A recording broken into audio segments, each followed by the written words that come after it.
What's good, y'all? It's your guy, Kyle. Welcome back to my channel. Make sure you leave a like, comment, and subscribe. And if you're new, make sure you subscribe. I'm trying to hit 1,000 subscribers, and every subscriber helps. Over here on this channel, we talk about the NBA kind of, sort of daily. So, you know, you probably like basketball, so that's why you're here. So, you know, subscribe to the channel, like the videos, all that stuff. But yeah, man, we're here today to talk about who I think is the most underrated player in the NBA. And you know, I don't like to use overrated, underrated, because there's no way you're talking to every single basketball fan to get their, to get their thoughts on that certain play, you know what I'm saying? But I do feel like I don't see a lot, I don't see this guy talked about a lot and brought up in, enough conversations. So that's why I think he's, underrated a little bit. But that player is karl-Anthony Towns. And karl-Anthony Towns, or Cat, whatever you want to call him, is a really talented big man, as I'm sure you know. But I'm saying, like, because he's in Minnesota, because he loses a lot of games, because he's, injured a lot, I feel like people are forgetting just how special a talent he really is. I think he's the best shooting big man that we've ever seen. They run curl actions for karl-Anthony Towns. They run pin down screens for karl-Anthony Towns. Like, they're running guard actions for this big 7-foot dude. And he's also a great post presence. He's a great, I wouldn't say great, but he's an okay passer. He's a good passer. He's just an overall great scorer. He has a little bit of athleticism to get to the rim. He's just a really great offensive talent. Now, the questions that, people have about him on the defensive end, defensively, he's not very good on the perimeter. He's, in fact, horrible on the perimeter. But what, 7-foot big man is not. People need to realize that you should not penalize players for not being, in the top 1% of big men perimeter defenders. Most NBA centers cannot go out into the perimeter and switch onto a guard. But, that's reserved for, like, the Giannis's, the ADs, the Bam Adebayos, guys like that. But for his position, I feel like over time, karl-Anthony Towns has gotten a lot smarter on defense. He's gotten a lot more, like, just more refined on that end, because as you get more NBA reps, you start to see what guys do. You start to see where you need to be. And I feel like he has enough, enough feel, enough IQ. He has enough of that to be able to know where to be on defense, to be able to know where he can be at to, most impact the shot at the rim. I feel like he's still a negative on defense, but it's not like a glaring negative like a Lou Williams or something like that. But yeah, man, this is really just an excuse for me to talk about the Minnesota Timberwolves. I really like their future, because they've got Anthony Edwards on the contract. They've got, D'Angelo Russell. They got Jaden McDaniels. And I feel like Jaden McDaniels is a guy who's really slept on, especially on defense, because I feel like he is the switch defender. He is the good help defender next to karl-Anthony Towns. That's gonna be able to bail Cat out for a lot over the next couple of seasons. They also have who they got. They also got Malik Beasley. They got Josh Okogie. They got Jarrett Culver. Jarrett Culver is not, so good, but we'll see about that.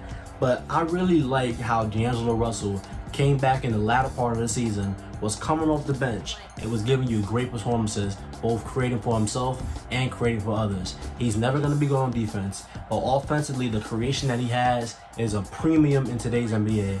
And Anthony Edwards had a great second half to his rookie season. He averaged 19.3 points, 41% from the field, so that's something he has to get up.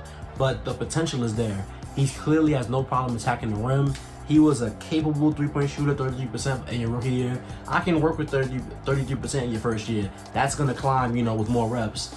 But Anthony Edwards is a very special talent, and the trio of Anthony Edwards, D'Angelo Russell, and karl-Anthony Towns is going to be a very special one for the future.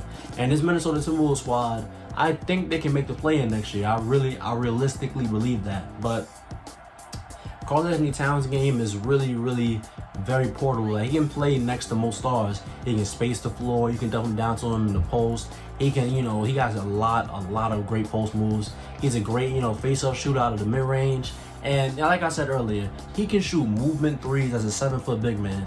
Name another 7-foot big man who shoot a movement threes, off pin down screens, like I mentioned earlier. Like, karl-Anthony Towns is just that special of a talent. And I think with the right pieces around him, I feel like over the last couple of years, well, not last couple of years, over their entire, existence, the Minnesota Timberwolves have been, very, poorly run. But I feel like they're trending more in the right direction. Anthony Edwards looking like a great #1 pick. D'Angelo Russell looking like a great guy to trade for. They have a kid that's European that he's coming this year. Leandro Bolmaro. I feel like he's going to be a great part of their future, another playmaker that they can use. And I feel like D'Angelo Russell is, you know, I just mentioned them. And I feel like Malik Beasley is going to be able to be a, you know, a good part of this core scoring-wise, because scoring-wise, he's, you know, one of the better non-star scorers in the league, if that makes sense. Is that even a category? Non-star scorers? But that's besides the point. But yeah, man, karl-Anthony Towns, he's the real deal. And I feel like he's not talked about a lot because he cannot stay healthy.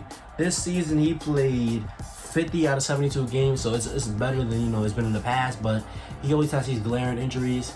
And oh, not to mention, I don't like talking about their personal lives, but all the stuff that karl-Anthony Towns has gone through this season, for him to be able to come back and give us another great season like this, it takes a lot of strength, and it really is a testament to his character. And I think that karl-Anthony Towns is only going to get better.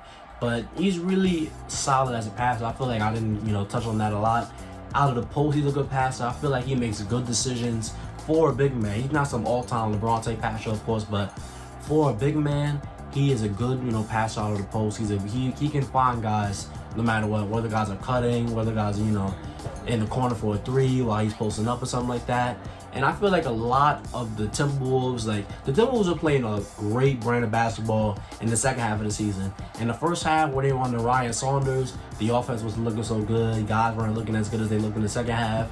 And I feel like in the second half, under Chris Finch, the former Toronto Raptors coach, shout out the Raptors, I feel like under him, he was able to, you know, get Cat the ball a lot more. So Cat was able to really show his dominance.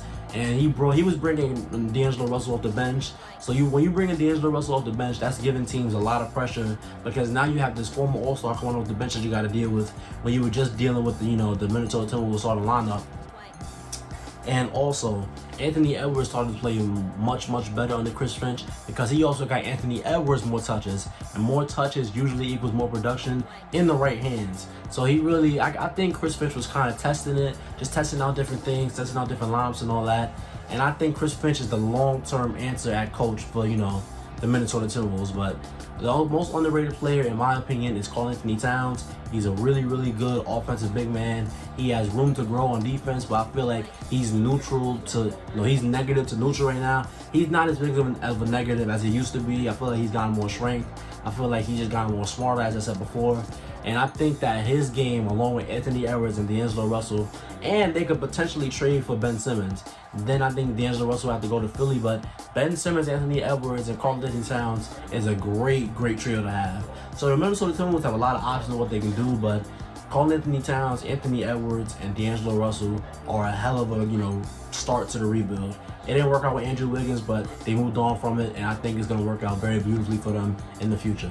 But if you stayed in this video, thank you. Don't forget to like, comment, and subscribe, and I'll see you on the next one.